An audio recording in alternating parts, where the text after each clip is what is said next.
ओम श्री गुरुवे नमः। चेतना क्षेत्र में विज्ञान का प्रवेश हो, भाग 2। अस्तु यह क्षेत्र विशुद्ध रूप से आत्मवादियों का है। उन्हें लोक कल्याण की दृष्टि से उत्कृष्ट चिंतन और आदर्श कर्तव्य अपनाने के लिए जनसाधारण को प्रशिक्षित करना होगा। ब्रेन वॉशिंग उन्हीं का काम है।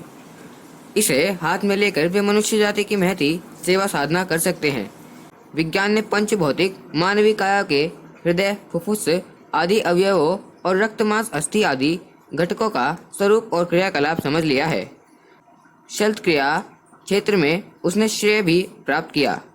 मस्तिष्क या घटकों व रसायन स्राव के स्थान एवं क्रियाकलाप समझकर इलेक्ट्रोडों द्वारा उस क्षेत्र को वशवर्ती बनाया जा सकता है।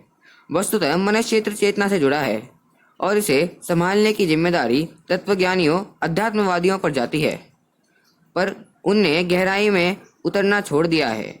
वे पाखंड के सहारे अपनी गाड़ी चला रहे हैं।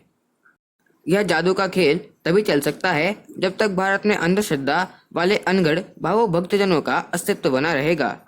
भौतिक विज्ञानियों ने जब अध्यात्म क्षेत्र का मोर्चा खाली देखा तो उसमें भी अपनी टांग अड़ानी प्रारंभ कर दी, और प्रसन्नता की बात है कि कुछ न कुछ सफलता प्राप्त कर ली है। मैस्मेरिज्म, हिप्नोटिज्म का सिद्धांत बहुत दिन पहले ही हाथ लग गया था। अब मेटाफिजिक्स, साइकोसाइबरनेटिक्स एक मान्यता प्राप्त विज्ञान की शाखा है। दूरदर्शन, दूरवार्ता, भविष्य कथन, मन को पढ़ना आदि इसमें कई नई धाराएं सम्मिलित हो गई हैं।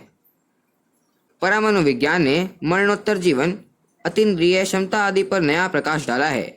फिर भी संदेह इस बात का है कि वे अध्यात्म के आत्मपरक अंतःकरण से संबंधित पक्षों पर अत्यधिक सफलता न प्राप्त कर सकेंगे, क्योंकि उसके लिए चारित्रिक पवित्रता की विशेष रूप से आवश्यकता होती है, जबकि पाश्चात्य विज्ञानी इस संदर्भ में काफी पिछड़े हुए होते हैं। जिन रहस्यों पर अधिक प्रकाश पड़ने की आवश्यकता है उनमें मानवीय विद्युत मस्तिष्कीय घटकों के कंपन, अंतःस्रावी ग्रंथियां और उनसे निकलने वाले स्रावों पर नियंत्रित करने की पद्धति मानवीय चेतना को समुन्नत करने की दृष्टि से अत्यधिक आवश्यक है।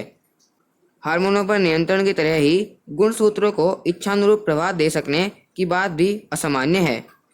शरीर में संव्याप्त रासायनिक पदार्थों में हेराफेरी की बात भी है। जीव कोशों व ज्ञान तंतुओं की सूक्ष्म संरचना को प्रभावित करना, मस्तिष्क की विभिन्न कोशिकाओं के प्रभाव में परिवर्तन करना वह तथ्य है जिनके ऊपर आध्यात्मिक रिद्धि सिद्धियों का आधार है। मनुष्य को हर दृष्टि से समुन्नत बनाना है तो वह उसमें देवत्व का अभ्युदय करना है तो इन रहस्यों का समझा जाना ही नहीं, वशवर्ती करना भी आवश्यक है। यह कार्य भौतिक यंत्रों, उपकरणों व क्रियाकलापों से संभव नहीं है। इसके लिए अध्यात्म क्षेत्र पर अधिकार रख सकने वाले पवित्रता एवं प्रखरता संपन्न लोगों की कार्य क्षमता व विशिष्ट योग्यता की आवश्यकता पड़ेगी। भौतिक उपलब्धियों के समान ही यदि आत्मविज्ञान अंतर क्षेत्र की विभूतियों को करत लगत कर सके तो ही समझना चाहिए कि समग्र विज्ञान में प्रवेश पाना संभव हुआ। मात्र पदार्थों पर अधिकार करना उतना महत्वपूर्ण नहीं है जिनके बिना मानवीय विशिष्टता अवरुद्ध बनी रहे। बिना सुविधा साधनों के भी काम चल सकता है। आत्मवेत्ता तो विशेष रूप से कम साधनों में काम चलाते हुए यह सिद्ध करने का प्रयत्न करते हैं कि यह अब इतनी आवश्यक नहीं है कि इनके बिना व्यक्तित्व को उत्कृष्ट स्तर का न बनाया जा सके और सच्चे अर्थों में विभूतिवान न बना सके। भौतिक साधनों की प्राचीन काल में कमी थी, इतनी बहुलता न थी जितनी इन दिनों है, तो भी मनुष्य आत्मबल के सहारे और समुन्नत व सुसंस्कृत भी। इसके विपरीत इन दिनों जिनके पास साधनों की बहुलता है वे भी बहिरंग एवं अतरंग क्षेत्रों में विपन्न, उद्विग्न माने जाते हैं।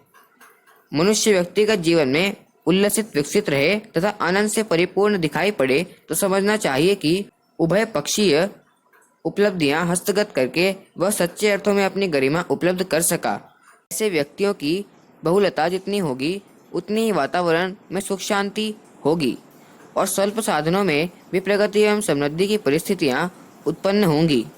रिद्धियों ने इतनी उच्च स्तर की विभूतियां उपलब्ध की थी जिन पर आज तो सहसा विश्वास करना भी कठिन है। समूचे मानव समाज को आगे बढ़ाने एवं ऊंचा उठाने की क्षमता जिस प्रवाह एवं वातावरण में है उसकी उपलब्ध आत्मविज्ञान की प्रगति से ही संभव है। अखंड ज्योति, मई 1991, पृष्ठ 34। ओम शांति।